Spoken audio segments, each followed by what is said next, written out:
Hello everyone.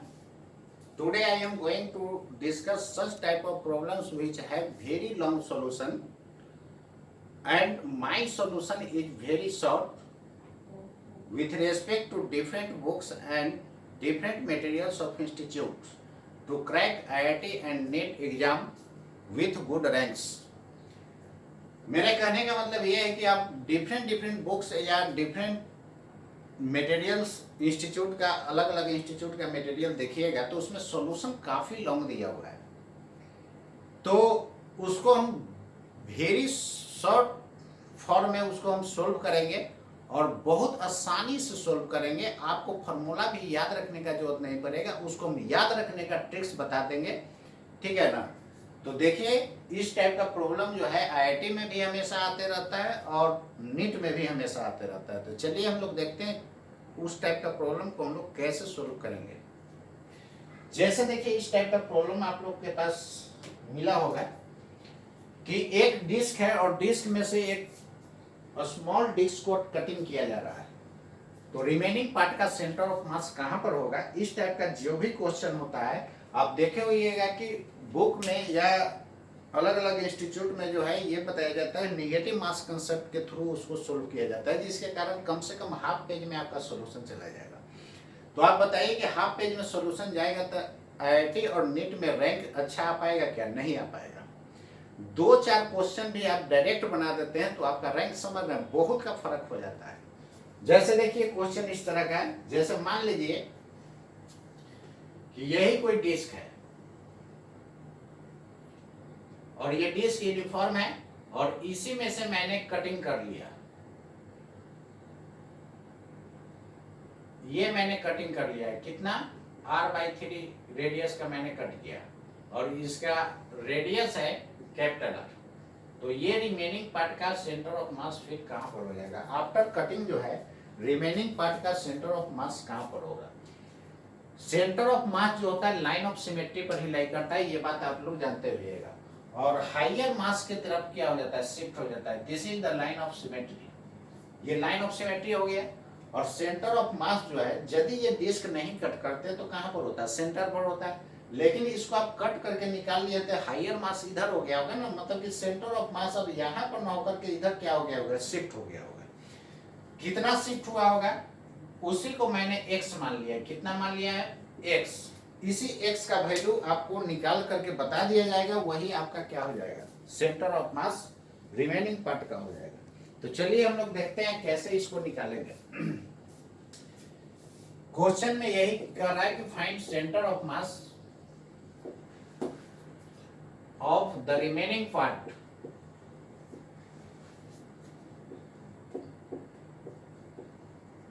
of the disk as shown in figure।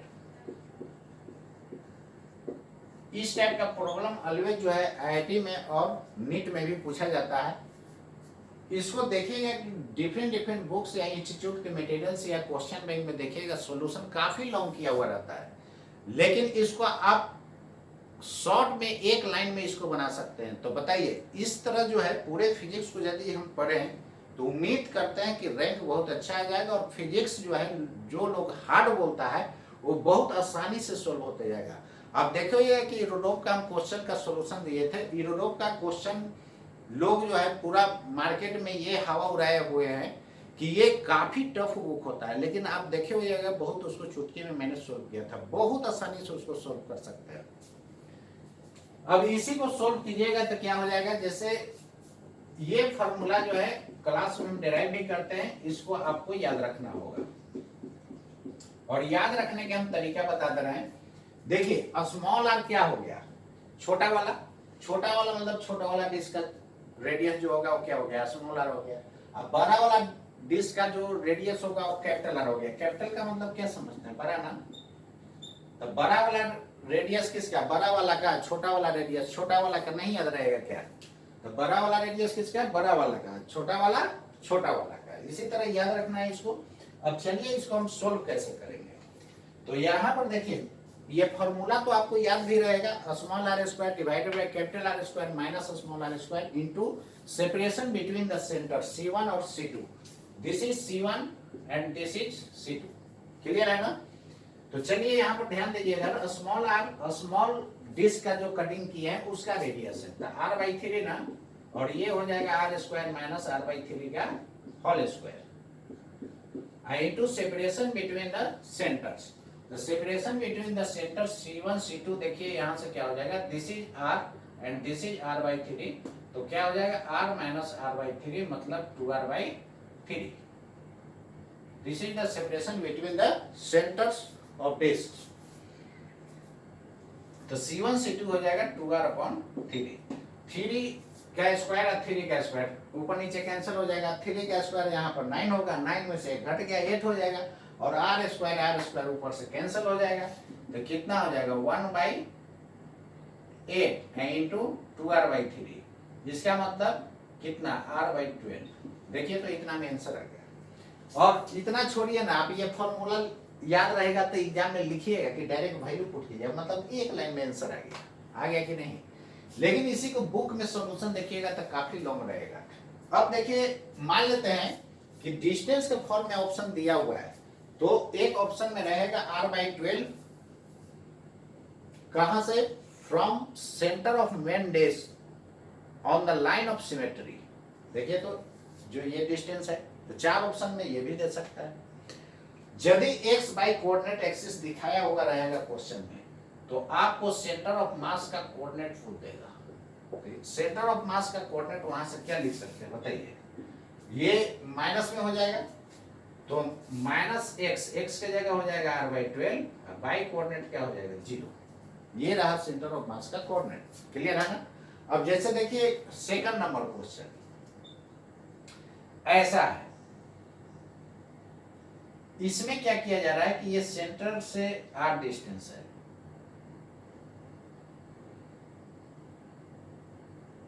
और ये distance r/2 मतलब radius r/2, ये C1 ये C2, तो C1 C2 के बीच का सेपरेशन कितना हो जाएगा बताइए, r/2 हो जाएगा ना। क्लियर? तो इसका आंसर निकालना हो तो देखिए बहुत आसानी से, इस बार हम फॉर्मूला लिख नहीं रहे, देखिएगा एक लाइन में आंसर हो जाएगा। स्मॉल आर मतलब क्या बताए थे, जो छोटा वाला कट किया, छोटा वाला का छोटा, बड़ा वाला का बड़ा। इसी तरह याद रखिए, एकदम पढ़ाई को एकदम इंटरेस्टिंग बना दीजिए, कैसे नहीं होगा। बात समझ गए? लोग क्या करता है कि इसको रटा रटाया फिजिक्स बुक में जैसा सॉल्यूशन में धर के छाप देता है, तो कहां से होगा, खाक होगा। तो कुछ नया चीज कीजिए।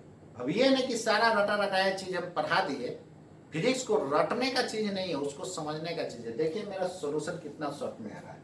तो x बराबर क्या हो जाएगा, स्मॉल डिस्क का रेडियस का square divided by capital R² minus small r का square into separation between centre r/2। तो देखिए ना यहाँ से कितना हो जाएगा, ये 4 है ना, तो 4 कैंसिल, 4 माइनस 1 3, तो यहाँ से आ जाएगा 1/3 इंटू r/2। r/6 आ गया कि नहीं बोलिए? आप किसी भी मेथड से निकालिए आंसर वही आएगा। तब बताइए फालतू का लॉन्ग किया हुआ रहता है कि नहीं? तो देखिए टीचर का इसलिए जरूरत पड़ता है, आप सब कुछ बुक वाला ही और इंस्टीट्यूट के मटेरियल वाला ही आपको छपवा दे, तो हम में और उस बुक में क्या फर्क रहेगा। बात समझ गए? इसलिए आपको जो है कुछ अलग ढंग से आपको पूरा फिजिक्स को पढ़ना ही पड़ेगा। अब देखते हुए डॉपलर इफेक्ट से क्वेश्चन हर एक बार आता है, उसका भी बुक का सॉल्यूशन देखिएगा तो कोई ऐसा क्वेश्चन नहीं है जिसको हाफ पेज में नहीं किया, लेकिन मेरा एक लाइन में सॉल्यूशन आता है।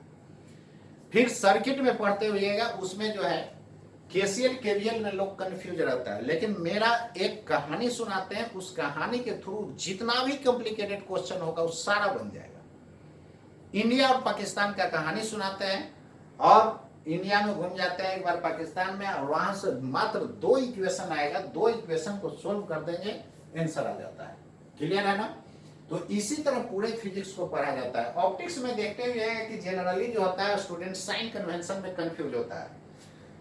एक बार प्लस लेके चला आंसर नहीं आया तो कहता है, फिर माइनस लेके चला तो आंसर आएगा तो कहता है यही सही होगा। ये कॉन्फिडेंस नहीं ना हुआ, ये तो आप समझिए रट्टा मार के बना रहा है। तो रट्टा मार करके आप फिजिक्स को आप नहीं बना सकते हैं। इसलिए आप देखते हुए कि कहीं भी इंस्टीट्यूट में किसी भी स्टूडेंट से पूछा जाता है तो वो सबसे खराब फिजिक्स को ही बोलता है कि फिजिक्स खराब चल रहा है। एक्चुअली फिजिक्स खराब चलने का रीजन क्या है कि मैक्सिमम जो है टीचर्स लोग भी क्या करते हैं, रटा रटाया फिजिक्स वही पढ़ा देते हैं। कुछ नया करना चाहिए, वो टीचर है ना, उनको नया कुछ करना चाहिए। अब देखिए ये जिंदगी में आपको फॉर्मूला नहीं मिला होगा, लेकिन देखिए इससे कितना एक लाइन में आंसर आ रहा है कि नहीं। इस तरह पूरा फिजिक्स को हम करते हैं तो सब जगह आपको न्यू दिखेगा और बहुत मजा आता है फिजिक्स में। बात समझ गए। देखिए यहाँ से r/6 हो गया। इसमें भी यदि कोऑर्डिनेट एक्सिस ले लिया जाए, जैसे देखिए ना, इधर मान लेते हैं कि x एक्सिस है और नीचे मान लेते हैं y एक्सिस है, तो फिर भी इधर निगेटिव x होगा। और यदि इधर हम y मान लेते हैं और इधर x मान लेते हैं, तब कोऑर्डिनेट क्या लिखिएगा, तब ये निगेटिव y वाला कोऑर्डिनेट हो जाएगा, होगा ना। तो वहां पर देखिए, जब तक कोऑर्डिनेट एक्सिस क्वेश्चन में नहीं देता है तब तक हम लोग सेंटर ऑफ मास कोऑर्डिनेट के फॉर्म में नहीं लिखेंगे। बात समझ गया ना। जब क्वेश्चन में कोऑर्डिनेट एक्सिस दे देगा तब उसके अकॉर्डिंग हम करते हैं। ऐसे आपको डिस्टेंस के फॉर्म में दे देगा, कह देगा कि ये मेन डिस्क के सेंटर से कितना दूरी पर, r/6 पर, कहां पे, on the line of symmetry. बात समझ गया ना।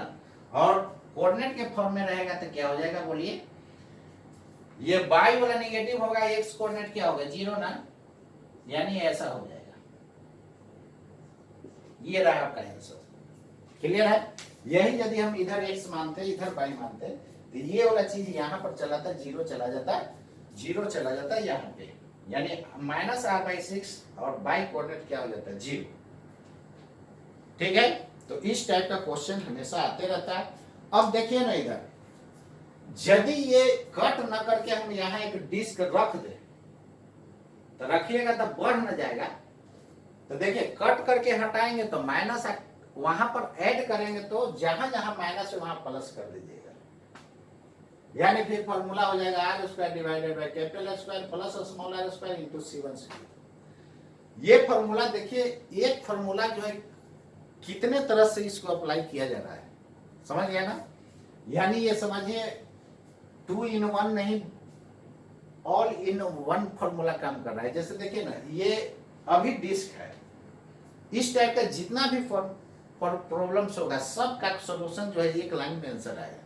जैसे डिस्क की जगह यदि सॉलिड स्फीयर हो जाए तब फॉर्मूला पर क्या फर्क पड़ेगा। डिस्क में हम लोग क्या लेते हैं, एरिया लेते हैं ना, लेकिन यही सॉलिड स्फीयर हो जाएगा तो हम लोग एरिया ना लेकर के क्या लेंगे, वॉल्यूम लेंगे। तो वॉल्यूम में क्या होता है, क्यू होता है ना, 4/3 पाई r क्यू लिखते हैं। तो जहां जहां स्क्वायर दिख रहा है वहां क्यू कर दीजिए, तो ये दे देगा सॉलिड स्फीयर के लिए। सॉलिड स्फीयर में भी इस तरह हम कटिंग करेंगे तो सेंटर ऑफ मास कहां चला जाएगा, इस टाइप का भी क्वेश्चन मिलता है। तो जहां जहां स्क्वायर है वहां वहां क्या कर देंगे, क्यूब कर देंगे। क्लियर है ना। तो ठीक है, इसको नोट कर लीजिए।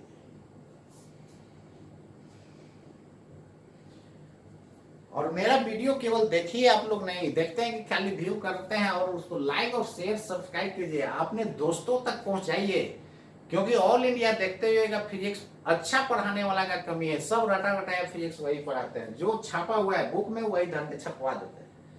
तो सब कुछ यदि बुक वाला हम काम कर दें तो फिर टीचर और बुक में फर्क क्या रहेगा। फिर आप इंस्टीट्यूट को क्यों 2 लाख 2.5 लाख रुपया दीजिएगा। आप घर में 20,000 रुपए के आप बुक खरीद लीजिए, लाइब्रेरी बना लीजिए और फिजिक्स का विद्वान बन जाइए। ऐसा पॉसिबल है क्या, ऐसा कभी नहीं पॉसिबल है। मेरे बात को आप एक एक बात का रियलाइज कीजिएगा, क्या मैंने सही बोला या गलत बोला। जब भी टोटल बुक वाला हम छपवा दें तो फिर बुक हम में क्या फर्क रह जाएगा, कुछ नया चीज करना होगा ना। आप देखिएगा पूरे फिजिक्स में मेरा नया मिलेगा और खूब मजा आता है और चुटकी में प्रॉब्लम बनते जाएगा।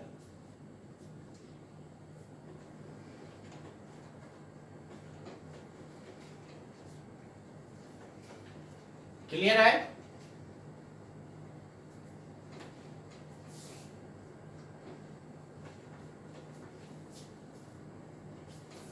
ये सर 11th में सेंटर ऑफ मास में इस टाइप का क्वेश्चन आप लोग बनाए हुईएगा, और ये बहुत इंपॉर्टेंट प्रॉब्लम्स है। जैसे देखिए एक और क्वेश्चन, बहुत सारा इस टाइप का क्वेश्चन हो सकता है।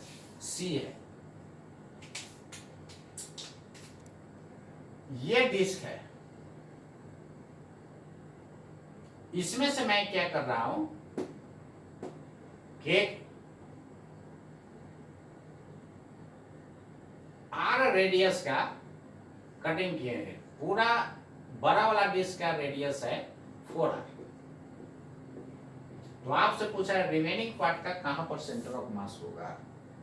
क्लियर है। तो रिमेनिंग पार्ट का सेंटर ऑफ मास के लिए बस वही डायरेक्ट x बराबर, ये तो तय है कि लाइन ऑफ सिमेट्री पर होगा। लाइन ऑफ सिमेट्री का मतलब मैंने बताया था आपको कि बीचों बीच कट कर देंगे, तो इस तरह देखिए बीचों बीच कट कर दिया जाएगा तो दोनों पार्ट क्या होगा, सिमेट्रिकल होगा कि नहीं, दोनों एक जैसा दिखेगा। जैसे पीपल का पत्ता को बीचों बीच फाड़ दीजिए तो वो भी क्या होगा, सिमेट्रिकल होगा। सिमेट्रिकल को ही हम लोग मिरर इमेज बोलते हैं। यदि इस लाइन पर यदि हम मिरर रखें तो इसका जस्ट इमेज ऐसा बनेगा कि नहीं, बोलिए। क्लियर है ना। तो चलिए लाइन ऑफ सिमेट्री पर ही सेंटर ऑफ मास कहीं यहाँ पर होगा और यही वैल्यू x होता है, इसका वैल्यू निकालेंगे तो क्या हो जाएगा, स्मॉल r का स्क्वायर, तो ये हो जाएगा और कैपिटल R के जगह हो जाएगा 4r और स्मॉल r के जगह r, और सेपरेशन बिटवीन द सेंटर्स, तो this distance is 4r and this distance is r, तो दिस डिस्टेंस यानी separation between C1 and C2 will be 3r। Clear है ना। ये 16r माइनस r स्क्वायर घटेगा और r स्क्वायर ऊपर नीचे कैंसिल, तो 1/15 इंटू 3r, बोलिए हो जाएगा कि नहीं। तो r/5 आएगा कि नहीं, बोलिए। तो सेंटर ऑफ मास देखिए ना, ऐसा भी ऑप्शन रहता है, लिखा हुआ रहेगा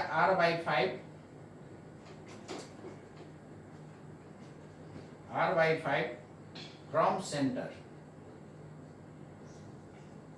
C1 on the line of symmetry,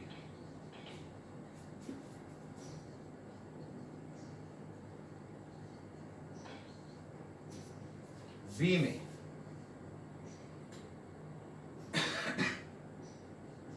r/5 from center C2 on the line of symmetry,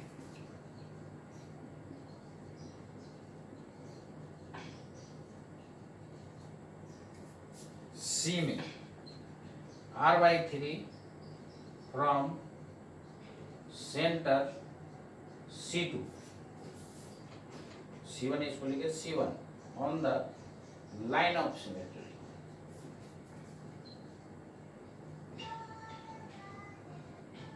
clear है, on the line of symmetry। D में लिखा हुआ है, D में जो होगा, D में यहां पर देखिए क्या लिखा हुआ है, R from center C2 on the line of symmetry, कौन ऑप्शन हो जाएगा, तो ये फर्स्ट ऑप्शन हो जाएगा ना। तो इस टाइप से आपको भी ऑप्शन रहेगा, लेकिन जब कोऑर्डिनेट एक्सिस दिखा देगा तो कोऑर्डिनेट एक्सिस के फॉर्म में रहेगा। जैसे देखिए इधर एक्स एक्सिस मान लेते हैं और इधर वाई एक्सिस मान लेते हैं, तो कोऑर्डिनेट एक्सिस के फॉर्म में ऐसा रहेगा, सेंटर ऑफ मास का कोऑर्डिनेट जो है r/5 0, B में रहेगा -r/5 0 और C में रहेगा 0 r/5 और D में रहेगा 0 -r/5, ऐसा रहेगा। बात समझ गए।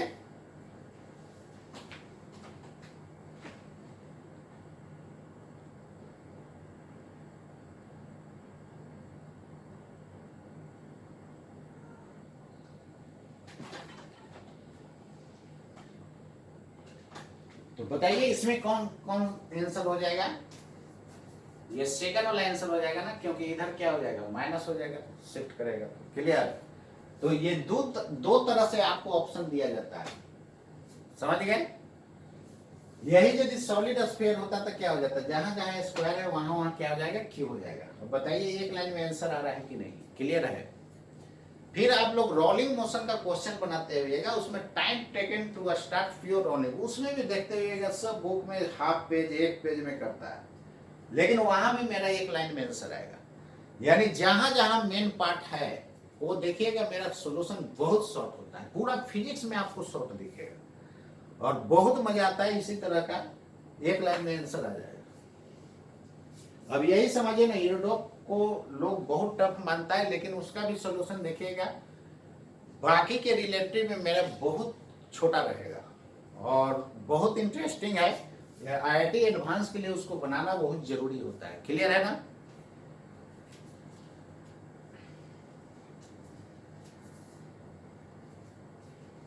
इरेज कर सकता हूं? चलिए देखिए,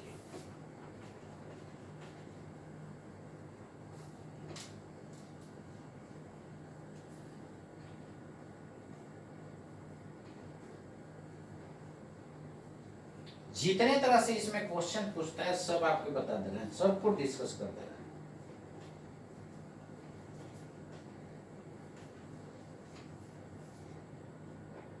अब इसी में देखिए, जब ऐसा होगा तो क्या होगा।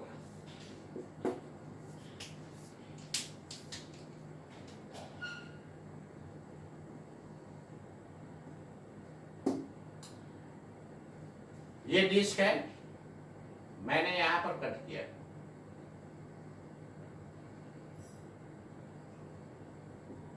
R/2 है, ये है 3R। इसमें सेंटर ऑफ मास कहां पर चला जाएगा? एक्स एक्सिस इधर लिया है, एक्स वाई जिधर इच्छा उधर ले सकता है, तो राइट हैंड के रूल को ओबे करना चाहिए। राइट हैंड रूल कहने का मतलब क्या? आई क्रॉस जे, एक्स के तरफ आई कैप होता है, वाई के तरफ जे कैप, आई क्रॉस जे, जेड इधर मानना होगा। चलिए, तो इसका क्या लिख सकते हैं? इसका लाइन ऑफ सिमेट्री कौन हो जाएगा? यही हो जाएगा ना, आप समझ गए? तो क्या लिखेगा सॉल्यूशन में? x बराबर हायर मास की तरफ शिफ्ट हो जाएगा ना, तो R/2 whole square minus 3R square minus R/2 का whole square into separation between the centres. तो सेंटर के बीच का सेपरेशन कितना हो जाएगा? यहां से यहां तक 3R है, 3R में से R/2 घटा दीजिए तो कितना हो जाएगा? 3R में से R/2 घटाइएगा तो आ जाएगा 5R/2। तो 5R/2 क्लियर है? अब यहाँ पर देखिए 4 4 कैंसिल होगा, यहाँ पर 4 9 जा 36 आ जाएगा, 36 में एक घट जाएगा, 35 आएगा, तो यहाँ पर आ जाएगा 1/35 इंटू 5R/2, ये कैंसिल हो जाएगा तो R/ कितना आ जाएगा? 14 आ जाएगा ना, ये 7 से कैंसिल हो जाएगा। तो चलिए, सेंटर ऑफ मास का कोऑर्डिनेट के फॉर्म में लिखना होगा तो कितना हो जाएगा? माइनस लीजिएगा या प्लस लीजिएगा? इधर पॉजिटिव एक्स है तो प्लस हो जाएगा ना, यानी R/14 और बाई कोऑर्डिनेट 0। चार ऑप्शन में यही रहेगा, minus R/14 by coordinate 0, B में R/14 बाई कोऑर्डिनेट 0, सी में 0 R/14, डी में 0 minus R/14। Which is correct? This is correct. ऐसा नहीं कि इसको मार दीजिएगा, इधर एक्शन लिया है, जिधर एरो मारेगा उधर प्लस, और इसके जस्ट उल्टा इधर क्या हो जाएगा? माइनस। क्लियर है?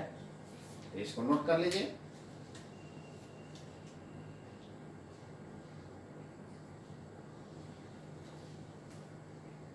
इरेज कर सकते हैं। चलिए देखिए, देख रहे हैं कितना शॉर्ट में बन रहा है, बहुत आसानी से बनता है।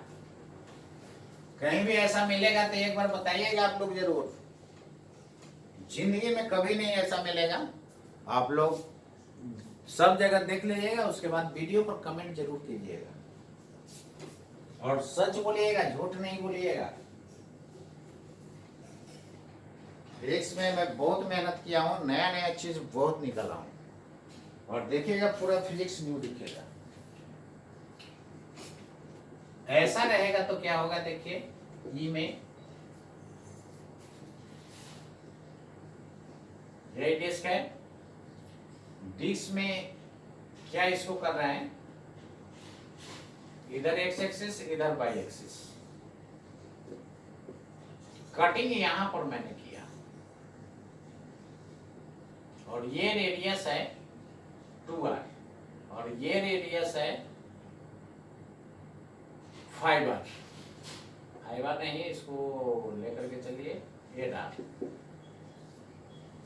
तब रिमेनिंग पार्ट का सेंटर ऑफ मास का कोऑर्डिनेट क्या हो जाएगा, और ये एंगल दिया हुआ है 45 डिग्री। क्लियर है? तो देखिए इसका लाइन ऑफ सिमेट्री कौन हो जाएगा, यही हो जाएगा ना, इसी लाइन ऑफ सिमेट्री पर कहीं इधर आया होगा, यही डिस्टेंस x है, दिस इज C1 और this is C2, this is C1 and this is C2। Clear है? अब x का वैल्यू निकालने के लिए यही तो मेन चीज है, कितना हो जाएगा बोलिए, और स्मॉल r का स्क्वायर मतलब कि 2r का whole square divided bye 8r का होल स्क्वायर माइनस 2r का whole square into separation between centres. तो this is 8r, this is 2r, तो this is 6r into 6r, कितना हो जाएगा 4r का square divided bye 64r square minus 4r square. तो 64r square minus 4r square मतलब 60r square, r square से r square cancel और 6r, तो कितना हो जाएगा ये 10 और यानी 2/5r। क्लियर है ना? अच्छे से ये कट जाएगा 10 टाइम्स, फिर ये 2 से कट जाएगा, तो इतना।